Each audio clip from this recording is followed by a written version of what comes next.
Now let us discuss this problem. So this says we have a copper connector of mass m that slide down to a smooth copper bars set at angle alpha to the horizontal. So there are two copper bars. This is one bar, this is another bar. These are two rails, and that is making an angle alpha to the horizontal. And this is the copper wire, that is the connector. It can slide over this rail due to the gravity. So this slides due to the gravity. At the top of the bar are interconnected through a resistance R. So here you have an interconnection of resistance R.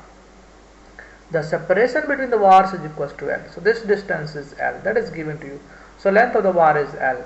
The system is located in a uniform magnetic field B. So magnetic field is uniform. This region has a magnetic field B, and the direction of B is, question says, perpendicular to the plane in which the connector slides. So this is the plane of connector sliding. So this is perpendicular to the plane. B is perpendicular. The resistance of wire, the connector and the sliding contact as well as self-inductance of the loop are assumed to be the negligible. So there is no resistance of this bar, no resistance, no resistance, no inductance. Even this bar have zero inductance. Find out the steady state velocity. So we have to find terminal velocity, a steady state velocity. There is a velocity that is a constant. So we have to find a steady state velocity. Are you getting or not? So we have to find a steady state velocity. How will you proceed for this part? So we have to find a steady state velocity. So you see, what we have to do is, initially there are, due to the gravity, this will slide down, and once this slides down, this circuit will have a EMF because BLV, this gains an velocity. So it gains a velocity, then it has a current because of there is a resistance, there is a EMF.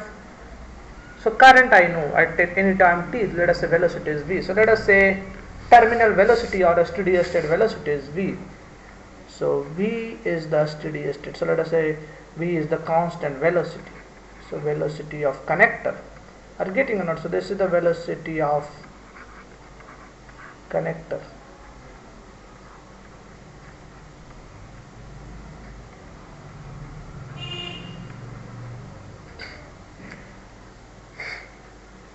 Now induced EMF. So if this is the velocity, induced EMF I can write as I is equals to BLV, because B and L are both perpendicular. So this is perpendicular to the plane. If you see, I can show you another diagram to discuss all the things. So let us make a diagram so that things becomes easy. So if you see what is happening here, so this is your inclined plane. Are you getting or not? So this is your inclined plane, and this makes an angle alpha, and there is your wire. So let us say this is the wire you have. So inside, and now this wire is basically, it will apply a force in the downward direction, and this force is mg sin alpha, because in this direction you will have mg. So this angle is 90 minus alpha. So this is mg sin alpha. In this direction, force will be mg sin alpha. Are you getting or not? And now, what should be the direction of current? So this will have a wire, will have an EMF. So I will have a current. What should be the direction of current? Direction of current such that, it should be such that, now let me show the B also. So at this point, what is the B? B is perpendicular. This is the direction of B. So you see, B and L vector are perpendicular. So this is L is inside, and this B. So B and L are perpendicular. You can say B is perpendicular to delta L vector. So B and delta L are basically perpendicular to each other. We have to find how the force will act. So force is I delta L cross B. So I we can calculate. So what is the value of I? I is basically BLV is the EMF. So I is simply, if I see the circuit, current circuit, so I will have BLV is the EMF, R is the resistor. So I can write easily, I is nothing but BLV by R. Are you getting? So this is BLV divided by R. So this is the current you will have. Are you getting or not? Now let us find what is the direction of force. So I delta L cross B. This force should be in this direction. Why this is so? Because Lenz's law say it has to oppose the motion. So if this force is in this direction, upward direction, so what should be the direction of current? current should be, so this is V delta L. If I take delta L inside, so delta L cross B, that comes delta L cross B. So delta L is, what should I take the delta L? So delta L, if I take, so let me see. So if I take delta L inside, let us try.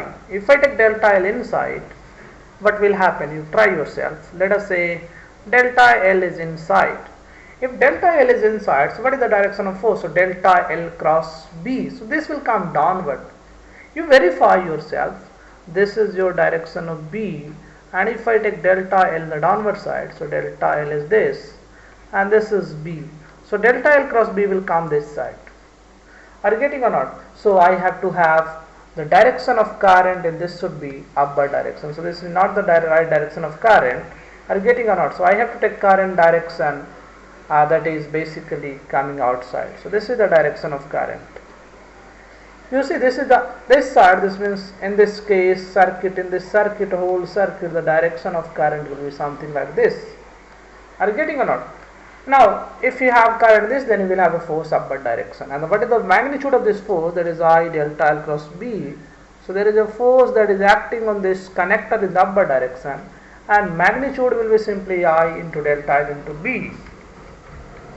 So the magnitude is I L B. Let us verify again yourself whether this force direction, are you familiar with it or not. Let us say if you choose the direction of current is this, so this means in this case current is coming in this direction and B is in this direction. So delta L cross B. So delta L is this direction, B is this. So if you do the cross, you use the rod-handed system, you will find this is going up. Are you getting or not? So this is your B and this is your delta L is coming upside, so delta L cross B will go up. Are you getting or not? If you are not even familiar, just try it yourself, verify yourself, the force will go upward direction. Now this is moving with a constant velocity, so this means total force has to be 0 because V is constant. So V is constant. This means dV by dt is 0, so V is constant. So this means acceleration dV by dt is 0. So this means total force has to be 0. So F external is 0. And now if I use force external is 0, that is mg sin alpha is equals to ILB. So mg sin alpha, this is equals to ILB. Are you getting or not? So I is nothing but BLV by R, xi by R, that is BLV by R. So BLV by R is I. This is equals to this into LB. If you multiply by LB, so you will have mg sin alpha. Mg sin alpha, this is equals to B square L square divided by R and multiplied by V. So this divided by R multiplied by V. So I can calculate what is the V. So V is nothing but mgr sin alpha. So this is mgr sin alpha, and this divided by V square L square. So this is the terminal velocity or constant velocity we'll have. One important point we have in this problem, that is the direction of force. Are you getting or not? You have to find there is a force that is acting in the downward direction, mg sin alpha. So Lenz's law say there is a force that will act in the upward direction to oppose this motion, and that force will be I into L into B. And B I know, L I know, and I know because B will be with the induced EMF. So BLB by R, because the external circuit have only one resistance, is I. So things are easy now.